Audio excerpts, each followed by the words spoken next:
ಇಲ್ಲಾದ್ರೆ ಹತ್ರ ಬನ್ನಿ.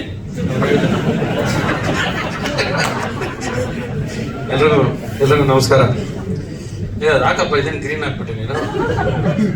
ಇಲ್ಲಿ ನೋಡಿ, ಕರೆಕ್ಟಾಗಿ ಪ್ರೊಡ್ಯೂಸರ್ಗಳು ಎಷ್ಟು ಚೆನ್ನಾಗಿದ್ದಾರೆ ಇಲ್ಲಿ. ಅಷ್ಟು ಜನ ಪ್ರೊಡ್ಯೂಸರ್ಸ್ ಅವರೇ ಇದ್ದಾರೆ. ನಾನೊಬ್ಬ ಮಾತ್ರ ಗುರು ರಾಜ್ ಮೇಲೆ ಹಿಂಗೆ ಗುರು ಆಗ್ತಾ ಇದ್ದೆ ಇಡೀ ಸಿನಿಮಾ. ದಿಗಂತ ಹಿಂಗೆ ನಾನು ಏನ್ ಮಾಡ್ಬಿಟ್ಟಿದ್ದೀರ ನೋಡಿ. ಇವ್ರು ನೋಡಿ, ನನಗೊಂದು ಸಾಂಗ್ ಕೊಟ್ಟಿಲ್ಲ, ಏನು ಕೊಟ್ಟಿಲ್ಲ. ಧನ್ಯ ಮಾತ್ರ ಮಧ್ಯ ಬಂದು ನನ್ಗಾದ್ರೆ ಸಾಂಗ್ ಕೊಡಿ ಅಂತೇಳಿ ಇವ್ರು ನೋಡಿ, ಈಗ ಮಾಡ್ತೀನಿ ಸರ್ ನಾನು, ನೀವು ಹೇಳ್ದಂಗೆ ಸಾಂಗು ನಿಮ್ ಜೊತೆ ರೆಡಿ ಅಂತ ಹೇಳ್ತಿದ್ದಾರೆ.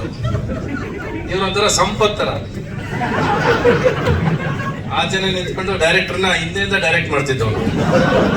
ಹಂಗೆ ಅವ್ರ ಎಕ್ಸ್ಪ್ರೆಷನ್ ಅದೇ ಇಲ್ಲ ಕಾಣಿಸ್ಬಿಡ್ತಲ್ಲ ನಿಮ್ ಸಿನಿಮಾ ಜಡ್ಜ್ಮೆಂಟ್. ಈ ಜಡ್ಜ್ಮೆಂಟ್ ಅನ್ನೋದು it's the most important word of life. ತುಂಬಾ ಇಂಪಾರ್ಟೆಂಟ್. ಎನಿಥಿಂಗ್ ನಾವೇನ್ ಜಡ್ಜ್ಮೆಂಟ್ ತಗೋತೀವಿ, ಯಾವುದೇ ವಿಷಯ ಆದ್ರೂ ಸರಿ, ಯಾವುದೇ ಸಿನಿಮಾ ಆದ್ರೂ ಸರಿ, ಲೈಫಲ್ಲಿ ಆಗಿರ್ಬೋದು, ಲವ್ ಅಲ್ಲಿ ಆಗಿರ್ಬೋದು, ಎಂಥ ವಿಷಯ ಆದ್ರೂ ಆ ಜಡ್ಜ್ಮೆಂಟ್ ಅನ್ನೋ ಪದ ಮೇಲೆ ಕಂಪ್ಲೀಟ್ ನಿಂತ್ಕೊಳ್ಳೋದು, ಇಡೀ ಜೀವನ ನಿಂತ್ಕೊಳ್ಳೋದು ದ ಜಡ್ಜ್ಮೆಂಟ್ ಯು ಟೇಕ್ ಅಂತ. So how did this judgment start? ಇದೆಲ್ಲ ಸ್ಟಾರ್ಟ್ ಆಗಿದ್ದು ಶಿವಗೌಡ ಇಂದ. ಅವನೇ ಕರ್ಕೊಂಡ್ ಬಂದಿದ್ದು. ನಾನು ಯಾವಾಗ ಹೇಳ್ತೀನಲ್ಲ, ನನಗೆ ಶಿವ ಹೆಂಗೋ ಒಂದು ರೂಪದಲ್ಲಿ ಯಾರನ್ನೋ ಕರ್ಕೊಂಡ್ ಬರ್ತಾನೆ ಅಂತ, ಹಂಗೆ ಗುರುರಾಜ್ ಅವರು ಶಿವಗೌಡ ಕರ್ಕೊಂಡ್ ಬಂದಿದ್ದು. That is where destiny starts ಅಂತ. ಇವ್ರು ಬಂದು ಶುರು ಮಾಡಿದ್ದು ಗಿಲ್ಟ್ ಅಂತ ಒಂದು ಸಿನಿಮಾ ಮಾಡಬೇಕು ಅಂತ, ಅದಕ್ಕೆ ಒಂದು ಗಿಲ್ಟ್ ಅಂತ ಆ ಥರ ಸಿನಿಮಾ ಶುರು ಆಗಿದ್ದು. ಗಿಲ್ಟ್ ಅಂತ ಟೈಟ್ಲು ಇಟ್ವಿ.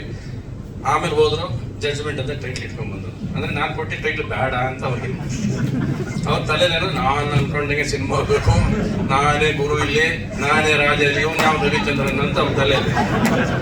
ಸೊ ಅಲ್ಲಿಂದ ಶುರು ಆಗಿತ್ತು ಜಡ್ಜ್ಮೆಂಟ್. ಕರೆಕ್ಟಾ?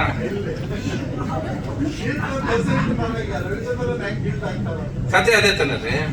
ಸರಿ, ಓಕೆ, ಇವಾಗ ಜಡ್ಜ್ಮೆಂಟ್ ನಿಮ್ದೆ ತನ್ನ ಟೈಟ್ಲು. ಎದೆ ತಟ್ಕೊಂಡು ನಿಂತ್ಕೊಂಡು ನಂದೇ ಟೈಟ್ಲು ಅಂತ ಹೇಳ್ತೀರಾ ಅಲ್ವಾ? ನೀವೇ ಕಳ್ಸಿದ್ರ. ಬಟ್ ಜಡ್ಜ್ಮೆಂಟ್ ನಿಮ್ದು ಅಲ್ಲ, ಪುಟ್ಕೋಸಿ ನಮ್ದು ಅಲ್ಲ. ಆ ಜನ ಕೂಡ ಜಡ್ಜ್ಮೆಂಟೇ ಫೈನಲ್.